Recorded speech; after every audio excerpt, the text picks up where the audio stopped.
بسم اللہ الرحمن الرحیم۔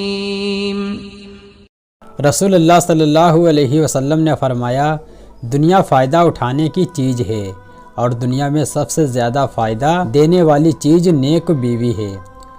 رسول اللہ صلی اللہ علیہ وسلم نے فرمایا، اور جو شخص قرآن پاک کو اٹک اٹک کر پڑھ پاتا ہے اور اس کو پڑھنے میں اس کو مشقت ہوتی ہے تو اس کے لیے 2 گنا اجر ہے۔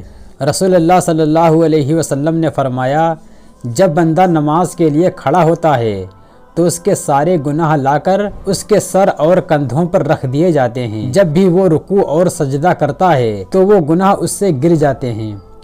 حضرت ابو ہریرہ رضی اللہ تعالیٰ عنہ سے روایت ہے کہ رسول اللہ صلی اللہ علیہ وسلم نے اس مرد پر لعنت بھیجی جو عورتوں کا سا لباس پہنتا ہے، اور اس عورت پر لعنت کی جو مردوں کا لباس پہنتی ہے۔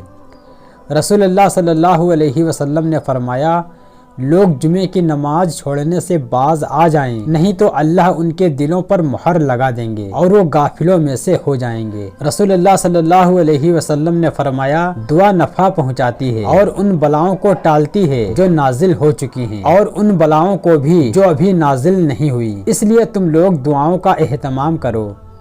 رسول اللہ صلی اللہ علیہ وسلم نے فرمایا، جنت میں ایسے لوگ داخل ہوں گے جن کے دل چڑیوں کی طرح نرم ہوں گے۔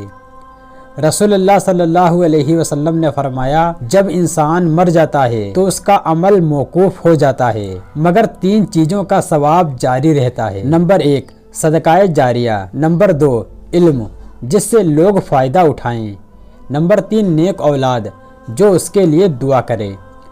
رسول اللہ صلی اللہ علیہ وسلم نے فرمایا، جب امام آمین کہے تو تم بھی آمین کہو، کیونکہ جس کی آمین فرشتوں کی آمین کے ساتھ ہو گئی اس کے پچھلے تمام گناہ معاف کر دیے جائیں گے۔